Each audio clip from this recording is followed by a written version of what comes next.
Hello everyone, कैसे हैं आप सब बच्चों। आज मैं आपको इंग्लिश का बहुत ही इम्पोर्टेंट टॉपिक पढ़ाने वाली हूँ, जो हमारा सेकेंड क्लास से लेकर के जब तक हम इंग्लिश पढ़ते हैं, कंपटीशन की तैयारी करते हैं, तब तक ये टॉपिक हमारे काम में आता है। बहुत इम्पोर्टेंट टॉपिक है और बहुत कंफ्यूजिंग भी है। बहुत बार हम इस टॉपिक में मिस्टेक भी कर जाते हैं। तो आज मैं आपको इसके सभी रूल्स बताऊंगी और हमें अच्छे से देखना है। और वो टॉपिक है बच्चों हमारा आर्टिकल। क्या है? आर्टिकल। तो सबसे पहले हम ये बात करेंगे कि what is an article. Article होता क्या है? तो आप मुझे बता सकते हो। मैं बताती हूँ बच्चों, आर्टिकल क्या होता है। ऐसे शब्द जो किसी नाउन से पहले लग करके हमें ये बताते हैं कि वो स्पेसिफिक है या अनस्पेसिफिक है, डेफिनेट है या इनडेफिनेट है। कैसे? वो हमें ये बताएंगे कि ये वस्तु जो है, ये चीज, व्यक्ति जो भी है, ये कोई विशेष है या सामान्य है। जो शब्द हमें ये बताते हैं उन्हें हम आर्टिकल्स कहते हैं। और हम सबने पढ़ा है there are two types of articles, indefinite article and definite article. Indefinite अनिश्चित, डेफिनेट यानी निश्चित। इनडेफिनेट कौन कौन से होते हैं? ए और एन। डेफिनेट होते हैं द। और डेफिनेट पता चल रहा है हमें निश्चित, किसी भी निश्चित चीज से पहले, निश्चित नाउन से पहले, डेफिनेट नाउन से पहले हम द का यूज करेंगे और इनडेफिनेट से पहले हम ए और एन का यूज करेंगे। हम इनके सारे रूल्स पढ़ेंगे।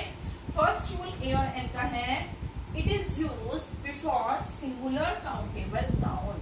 ए और एन का सबसे कॉमन रूल है कि इसका यूज हमेशा सिंगुलर काउंटेबल नाउन से पहले किया जाता है। लेकिन किससे पहले हम ए लगाएं और किससे पहले हम एन लगाएं, इसके लिए हम आज तक एक छोटे बच्चे जो है उन्हें नहीं पढ़ा होगा, बट जो बड़े हैं वो सब एक कॉमन रूल पढ़ते हुए आ रहे हैं कि ए का यूज हमेशा किया जाता है किससे पहले? कॉन्सोनेंट से पहले, बिफोर कॉन्सोनेंट। एंड एन का यूज किया जाता है हमेशा वॉवेल से पहले। यही पढ़ा है ना सबने। और वॉवेल कौन कौन से होते हैं हम पहले की क्लास में पढ़ चुके हैं, ए, ई, आई, ओ, यू।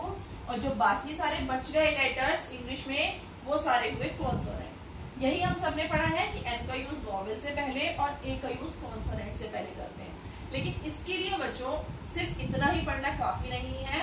इसके लिए मैं आज आपको बहुत सारे ऐसे बताने वाली हूँ, एग्जाम्पल बताने वाली हूँ, जो आपको ध्यान रखने और मिस्टेक नहीं करनी है। पहले एक कॉमन सा एग्जाम्पल दे दूं मैं आपको। This is blank book. This is blank book. अब इसमें हमें सिर्फ दो ही ऑप्शन है, ए और एन। इन दोनों में से एक आर्टिकल भरना है। तो हम सब क्या करेंगे, ब्लैंक के बाद देखेंगे कि फर्स्ट लेटर क्या है। सबने देखा कॉन्सोनेंट है, तो हम इसमें अपना आराम से लगा देंगे क्या? ए। क्या लगा देंगे? ए। और अगर मैं लिखूं this is blank ice cream, ice cream, तो हमने देखा यहाँ पे आई है, वॉवेल साउंड है, और तो हमने यहाँ क्या लगा दिया? एन लगा दिया। इतना हम सबको आता है। जिन्हें नहीं आता वो सब सीख ले कि वॉवेल से पहले आएगा हमेशा क्या? एन, और कॉन्सोनेंट से पहले आएगा ए। अब बच्चों इसी में हम आगे बढ़ते हैं। फर्स्ट एग्जांपल मैंने दिया, I found 1 rupee note yesterday. इसमें बताइए अब आप लोग कि इसमें क्या आना चाहिए। यहाँ पे लिख रहा है 1 रुपी नोट यस्टरडे। तो बहुत सारे बच्चे सोच रहे होंगे कि यहाँ पे ONE1 दिया हुआ है, तो इसमें क्या आना चाहिए? एन आना चाहिए। क्या आप ऐसा सोच रहे हो बच्चों? अगर आप ऐसा सोच रहे हो तो ये बिल्कुल गलत है। अगर आपको लगता है कि इसमें हमें 1 देख के एन भर देना चाहिए, तो ये बिल्कुल गलत है। उसी तरह से हम ये देखते हैं, दिस इज ब्लैंक अनियन। यहाँ पे भी ओ है, इसमें क्या आना चाहिए? अब आप सोच रहे हो मैंने इसमें एन गलत बताया तो इसमें ए आ जाएगा। तो इसका मैं आपको एक रूल बताती हूँ, कैसे हमें पता चले इसमें भी ओ है और इसमें भी ओ है, किसमें ए आएगा और किसमें एन आएगा। उसके लिए हमें क्या करना है, ब्लैंक के बाद वाला जो वर्ड है उसे बोल करके देखना है, प्रोनाउंस करके देखना है। अगर उसका साउंड जो हम बोल रहे हैं, उसका साउंड जो है वो वॉवेल साउंड है। कैसे? मैंने बोला 1, वे। हिंदी में देखना है हमें। हिंदी में सबने स्वर और व्यंजन पढ़े हैं। वे स्वर होता है, व्यंजन होता है। या इंग्लिश में देखें तो वॉवेल होता है, कॉन्सोनेंट होता है। कॉन्सोनेंट होता है ना। अगर ये कॉन्सोनेंट साउंड से स्टार्ट हो रहा है तो यहाँ पे ए आएगा बच्चों। अब ये पढ़ते हैं हम अनियन। अ क्या आया? अ क्या होता है, वॉवेल या कॉन्सोनेंट? वॉवेल होता है ना। तो यहाँ पे आ जाएगा बच्चों एन। समझ में आया? नेक्स्ट देखिए, ही इज ब्लैंक यूरोपियन। अब दिखने में तो यहाँ पे ई है, लेकिन मैंने बोला यूरोपियन, तो अब आपको समझ में अच्छे से आ गया होगा कि यह साउंड जो होता है वो वॉवेल नहीं होता, कॉन्सोनेंट होता है। तो यहाँ पे क्या आएगा, he is a European. Next, I studied in blank university. क्या आएगा बच्चों, आप बहुत अच्छे से बता सकते हो। यहाँ पे दिखने में यू है, लेकिन साउंड क्या है इसका, ये साउंड है, ये साउंड है, तो ये कॉन्सोनेंट है, तो क्या आएगा इसमें, he studied in a university. Next, he gifted me blank HMT watch. बहुत अच्छे से देखना, HMT वॉच दिखने में क्या है, ये H क्या है बच्चों, कॉन्सोनेंट है।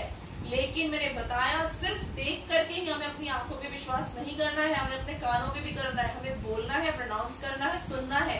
सुनने के बाद जो हमें पता चलता है, हमें वो आंसर पढ़ना है इसके अंदर।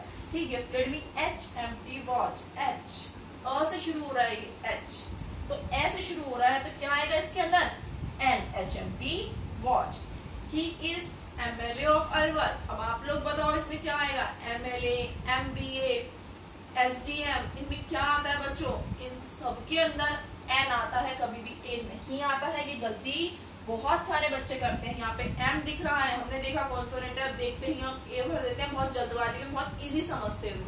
लेकिन हमें ऐसा नहीं समझना है, हमें बहुत अच्छे से देख करके इसे फील करना है।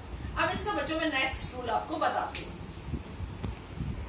नेक्स्ट रूल बच्चों हमारा क्या है कि कभी भी ए और एन का यूज प्रॉपर नाउन से पहले नहीं किया जाता। ठीक है, प्रॉपर नाउन सभी को पता है, ये तो नाउन की क्लास में बताएंगे, किसी का भी नेम। ठीक है, तो कभी भी प्रॉपर नाउन से पहले ए और एन का यूज नहीं किया जाता। लेकिन इसका एक एक्सेप्शन है, क्या, कि जब भी हम प्रॉपर नाउन को कॉमन नाउन बताएंगे, यानी किसी को संज्ञा दे देंगे उसकी, तो हम उससे पहले ए या एन लगाएंगे। For example, Mohan is a Newton.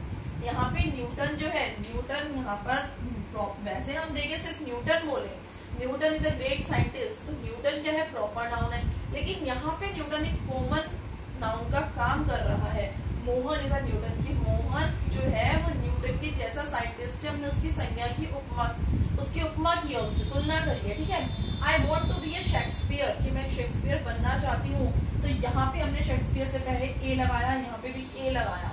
वैसे नाउन से पहले कभी भी ए एन नहीं आता, लेकिन अगर इस तरीके से हम प्रॉपर नाउन को कॉमन नाउन बना के यूज में लेंगे, तो हम उससे पहले किसी से तुलना करेंगे। अगर सीधे शब्दों में समझे तो उससे पहले हम ए या एन लगाएंगे। He is a Sachin Tendulkar. ठीक है बच्चों, नेक्स्ट रूल है एक्सप्रेशन ऑफ क्वांटिटी।